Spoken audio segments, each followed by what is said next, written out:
by the richest no 1%. discrimina The entre unos y COVID-19 otros, virus does pero not sus discriminate. devastadores impactos económicos y Rather, its sociales serán devastating letales economic and social entre los más effects vulnerables, will be los lethal de menos among the most ingresos, vulnerable and los those mismos with en el lower mundo income, subdesarrollado as que en whether los they live in the bolsones de pobreza undeveloped world de las or in grandes the urbes pockets of poverty to be found industrializadas. in the major industrial cities. Según proyecciones de la Organización de las According Naciones to Unidas para la projections of the United Alimentación Nations Food y and la Agriculture Agricultura FAO, Organization, the a FAO, los 690 millones de the personas que 690 pasaban hambre million en people who were 2019 already going hungry in podrían sumarse 2019 130 might millones be joined by a como further consecuencia de la 130 million recesión this year as a económica result of causada the por la economic pandemia. recession caused by the pandemic. Estudios de la Organización Studies by Internacional the del International Trabajo Labour Organization, afirman the que se ILO, han perdido más de 305 claimed that millones over de empleos 305 y que million más de jobs have been 1.600 lost millones de and that the trabajadores livelihoods of more ven than amenazados 1.6 sus billion medios de workers subsistencia. are at stake.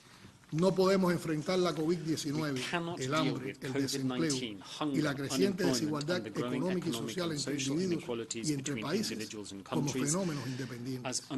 Urge implementar políticas integrales en las que el ser humano sea la prioridad y no las ganancias económicas o las ventajas políticas. Sería criminal dejar para mañana decisiones de ayer y de hoy. Es un imperativo impulsar la solidaridad y la cooperación internacional para amortiguar el golpe. Solo las Naciones Unidas, con su membresía universal, tiene la autoridad y el alcance necesarios para retomar la justa pelea por eliminar la impagable deuda externa que, agravada por los efectos socioeconómicos de la pandemia, atenta contra la sobrevivencia de los pueblos del sur. Señor presidente, la aparición del SARS-CoV-2 y los primeros indicios de que amenazaba con provocar una pandemia no tomaron a Cuba desprevenida. Con la experiencia de décadas de enfrentamiento a epidemias terribles, algunas de ellas deliberadamente introducidas como parte de la guerra permanente contra nuestro proyecto político, se pusieron en práctica de manera inmediata un grupo de medidas sustentadas en nuestras capacidades y fortalezas fundamentales. Un Estado socialista organizado, responsable de velar por la salud de sus ciudadanos, con capital humano altamente calificado y una sociedad con elevado grado de participación popular en la adopción de decisiones y en la solución de sus problemas. La aplicación de esas medidas, junto al conocimiento acumulado en más de 60 años de ingentes esfuerzos para crear y fortalecer un sistema de salud de calidad y alcance universal, así como la investigación y el desarrollo científicos, ha permitido no solo preservar el derecho a la salud de todos los ciudadanos, sin excepción, sino enfrentar la pandemia en mejores condiciones. Lo hemos logrado pese a las duras restricciones del prolongado bloqueo económico, comercial y financiero impuesto por el gobierno de Estados Unidos, recrudecido brutalmente en los 2 últimos años, incluso en tiempos de pandemia, como prueba de que ese es el componente esencial de su política de hostilidad hacia Cuba. La agresividad del bloqueo ha escalado a un nivel cualitativamente nuevo que refuerza su condición de impedimento real y determinante para el manejo de la economía y el desarrollo de nuestro país. El gobierno estadounidense ha intensificado especialmente la persecución de las transacciones financieras de Cuba y desde 2019 adopta medidas violatorias del derecho internacional para privar al pueblo cubano de la posibilidad de adquirir el combustible que requiere en su quehacer cotidiano y para su desarrollo. Con el fin de dañar y demonizar la revolución cubana y a otros que califica como adversarios, Estados Unidos publica listas espurias carentes de legitimidad con las que se arroga el derecho de imponer al mundo medidas coercitivas unilaterales y calificaciones infundadas. No pasa una semana sin que ese gobierno emita declaraciones contra Cuba o imponga nuevas restricciones. Sin embargo, resulta paradójico que haya rehusado calificar como terrorista el ataque perpetrado contra la Embajada de Cuba en Washington el 30 de abril de 2020, cuando un individuo armado con un fusil de asalto disparó más de 30 cartuchos contra la sede diplomática y confesó después su intención de matar. Denunciamos la doble moral del gobierno estadounidense en la lucha contra el terrorismo y exigimos que se condene públicamente este brutal ataque. Reclamamos que cesen la hostilidad y la campaña difamatoria contra la labor altruista de la cooperación médica internacional de Cuba, que con elevado prestigio y resultados verificables ha contribuido a salvar cientos de vidas y a reducir el impacto de la enfermedad en diversas latitudes. Personalidades internacionales y organizaciones sociales de notable prestigio han reconocido la labor humanista desplegada por la Brigada Internacional Médica especializada en situaciones de desastre y graves epidemias en RIF, abogando por que le sea concedido el Premio Nobel de la Paz. Mientras, el gobierno de Estados Unidos ignora el llamado a unar esfuerzos en el combate a la pandemia